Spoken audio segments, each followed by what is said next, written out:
Hey everybody, welcome to Colin's Creatures. This is Tony the Tiger Salamander, and I got him about a month ago. And I just put him inside this critter keeper as a temporary enclosure, and it's been way too long. So today, I'm going to make a live planted bioactive enclosure for Tony the Tiger Salamander. So now let's go over the materials. Behind me you can see a standard 20-gallon tank, and then going from the bottom up, we have a large bag of clay balls for a drainage layer, and you can find them at basically any reptile supply store, but they're no different from the ones from a plant supply store, and you can find them for relatively cheap, even at this size, 25 liters, on Amazon. And they're rather dusty, so wash them off before you use them. Then we have this barrier, which is used as a weed barrier in gardening, and it's used to keep substrate out of the drainage layer. Then over here, we have coconut fiber substrate that is already filled with live springtails and isopods. Then we have a variety of mosses, some leaves, a water dish, and the log hide that was in his old enclosure. And then we have 4 different plants. Starting from left to right, we have the Adiantum tenarum, or the rosy maiden hair fern from the tropics, the Dracana deramensis, or the lemon surprise from tropical Africa, Hemigraphis alternata exotica, or the snow white waffle plant from Florida, and Dracana marginata, or the marginata bicolor from Madagascar. Then on top, we have a folding screen lid, so it's easier to open and get into the enclosure, and a full spectrum aquarium light. So now let's get on with the build. So I already poured in the drainage layer, and the purpose of the drainage layer is for several reasons. One, so you don't oversaturate the soil. Any extra water that goes into the substrate will drain down into the drainage layer. And also, it is a place for springtails to lay their eggs, so you can have more springtails. You can also see the water level in there, so you know when you have to add more water to the enclosure. Now I'm going to put in this barrier, and the barrier is used to keep the substrate out of the clay balls.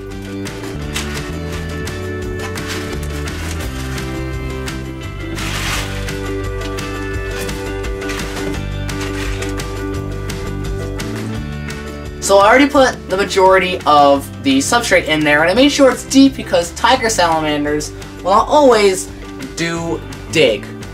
And while there are springtails and isopods in there, I'm going to supplement it with a bit more of isopods from the substrate of this roach colony that I'm keeping for feeders.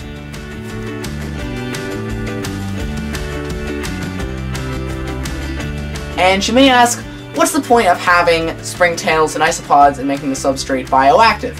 Well, I'll tell you. Everything poops. We poop, and salamanders poop. Everything poops. And people don't like to clean up poop. But some animals love to eat poop, like isopods and springtails. They are the cleanup crew of the animal world. And, you may not know this, salamanders will also shed their skin, just in a different manner than reptiles. And the springtails and isopods will also eat that. And also, since there's plants in there, they will eat any decaying organic matter in the enclosure.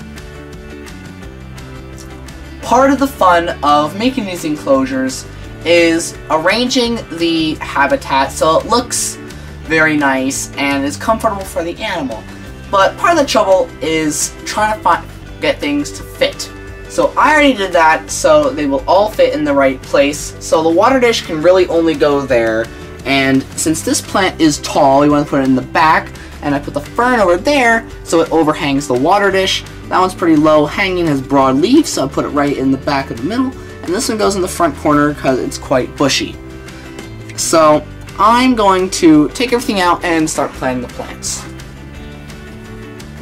So now I have the plants planted, but you may ask, why put in live plants? Well, I'll tell you.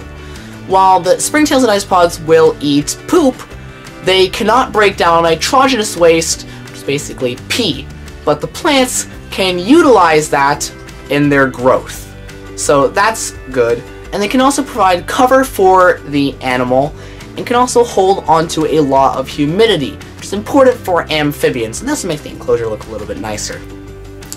So why have plants? Well, they can recycle nitrogenous waste, they hold on to humidity, they can provide cover, and they make the enclosure look nicer.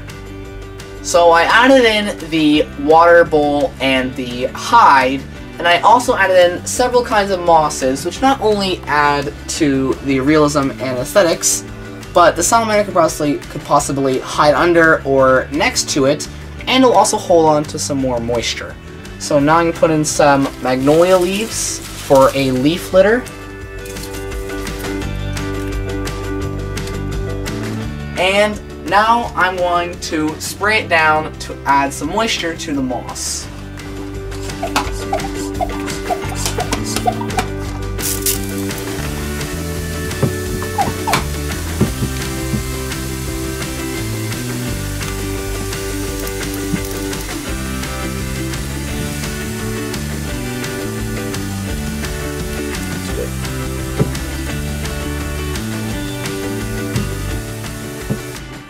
So I added water to the drainage layer, and you can see the water level down in the clay balls. So now the final watering is to put water in the water bowl.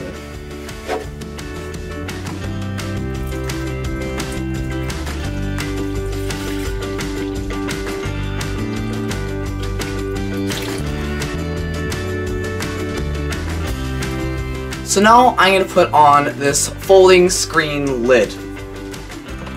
Now while it's unlikely that he will climb out, it's always good to have it there, and it is folding so we can easily get in to feed and care for him.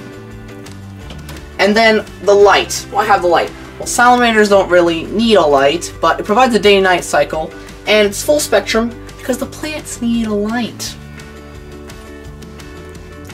So now the final thing to do is put Tony the Tiger Salamander in his new enclosure. And I've built bioactive enclosures for my crescent gecko and one of my frogs, and I think this is actually my favorite build yet. So, thanks for watching, subscribe to my channel, like my videos, and I'll see you next time on Colin's Creatures.